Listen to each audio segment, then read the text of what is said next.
I'm excited to introduce our next speaker, a valued partner of Games for Change, Nandini Chatterjee Singh. She's the Senior National Program Officer for UNESCO's Institute of Education for Peace and Sustainability. In her presentation, Nandini will discuss the penetrative power of SKY, Children of Light, in developing pro-social behavior in adolescents. Please join me in welcoming Nandini.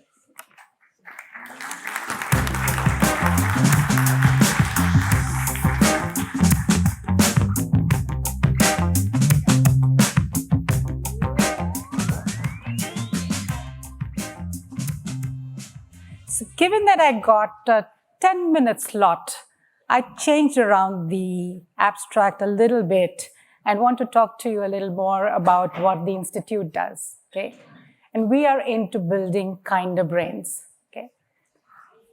When most young children win the Make-A-Wish contest, they either ask for a trip to Disneyland or a visit to NASA or something as grand as that. But 13-year-old Abraham, who was born with a rare blood disorder, which required a bone marrow transplant, actually asked for and wished for that prize money to feed the homeless in his neighborhood. That was one of the 5 million stories of kindness that we collected last year, which are showcased on our website. And that brings me to the UNESCO Mahatma Gandhi Institute of Education for Peace and Sustainable Development, UNESCO MGIEP. And we are in the business of building kinder brains. So why should we be kind? Okay. If you look at the structure of the human brain and the way it's been wired, you actually find that there is a lot of cortex, brain tissue, that is devoted to being social, emotional, and kind. In comparison, there is very little tissue devoted to learning to read. But what we've also come to know is that kindness enables us to make friends, to resolve conflicts, create safe spaces, and most importantly, ensure human well-being. At a time and at a conference where we've been talking so much about loneliness and well-being, it's well worth to think that it might just be good enough to be kind, and that will help well-being. But most importantly, kindness is fundamental to being human. It goes across races, across countries. And so maybe it's worthwhile to think that, does it help if we can just train ourselves to be kind? But whoever thought that you could train to be kind, okay? And that's some of the interesting findings that have come out from neuroscience research in the last 20 years that show that the brain can be wired and rewired to be kind. So we are born to be kind, but that kindness is not nurtured. Unfortunately, we end up nurturing our kids to be more competitive, okay? But even if we are able to nurture, or in cases where there isn't enough kindness, by building competencies, we can actually encourage children to be kind. And what might these competencies be? They belong to various social and emotional skills, which at MGIEP, we put under the framework called the EMC square framework, where we focus on building empathy, mindfulness, compassion, and critical inquiry, okay? And these are some of the skills which lead to kind behaviors too.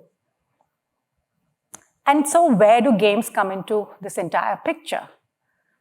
What digital games do is they're great playgrounds and places where you can build emotion, kindness, mindfulness. They're great places for storytelling, empathy, and compassion too. But what we want is these games should be actually able to train the brain. So can we assume that by playing these games, it's enough to build these competencies? We want to make sure that that learning sticks. If kids are playing that game, They do actually take away the learnings that they encounter during the game to build those competencies of empathy, which they are naturally expressing as they navigate the game. So how do we make sure that learning actually happens? And I know we talk a lot about educational games, but this is where we try and do things a little differently. We look at games created for entertainment, but ones which have a great narrative or a story which acts as the hook which brings the player in to actually play the game. On that game, we intertwine and create a course. And so we call these game-based courses. By picking pause points as you navigate the game, we bring the learner to a platform, which is our learning platform, where we introduce them to the ideas that they have just gone through, that they have navigated as they played the game. That allows us to guide them, allows children to be exposed to multimodal learning, allows dialogue, but most importantly, makes learning explicit and deliberate. Something what the teacher does in the classroom, but now a game-based course does. Okay? And that's how we create game-based courses, which we think will actually be great to create these competencies. So is this just talk, or have we been able to test that this actually happens? And so I'm going to talk to you very briefly about 3 courses that we created. One which was built around Bury Me My Love, which was called Identity in Crisis. Okay? So it's about 13-year-old Noor who's navigating Syria to Europe, and you're playing the role of her husband as she navigates this. But along the way, we paused learners to explore ideas of migration, why that happens, how there's a loss of belonging, and how there's a loss of identity for her. And in turn, how the player needs to be empathetic, mindful, compassionate to be able to navigate this. And through that, you make players understand the refugee crisis and migration that is happening across the world, and examine their own attitudes towards such refugees who might be sitting in their own surroundings. And that's where being UNESCO kind of comes into play, because these are important stories that UNESCO is bringing to fore and seeking to build global citizenship.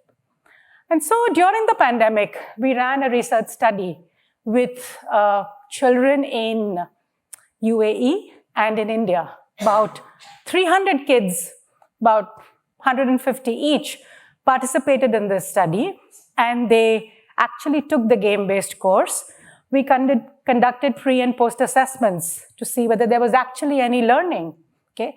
And we did see significant learning in both awareness of migration and refugees, as well as respect towards other cultures. And interestingly, an increase in compassion from others only in females. And so a possible explanation was that the protagonist is a female herself, and whether there was a greater resonance with her, and that as a consequence led to an increase in compassion. You will also notice that the error bars are quite wide in each of the increases that we see, even despite the significance. So there's a lot of variation in all this learning, which also brings to fore that even when we use game-based courses, there are individual differences that come up, which makes it more important that we conduct these studies even more rigorously. But it opened up for the first time a window where you can actually have games in the classroom facilitated by a teacher to bring in and discuss ideas about civic understanding as well as social and emotional learning. Another course that we created was around GRIE, of loss and love. And that actually got a lot of traction during the pandemic when people grieved as they lost loved ones. And you'll be amazed at the age group of the kids and even adults who took this course. Most recently, we've designed Becoming Us, which is based on Sky. Okay? It's a course we've just created. Okay? And if there's anybody in the audience who has school students who would like to participate, to be part of this research, I'd be only too happy to discuss that. And that actually talks about trust and how important it is in building societies. Okay?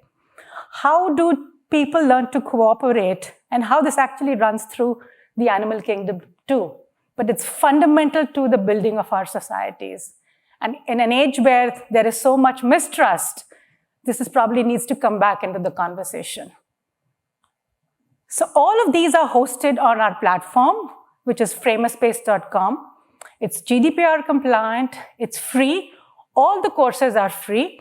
At the end of the course, every learner gets a certificate from UNESCO, and we are now beginning to use the learning at the back end to also build in some AI into the platform.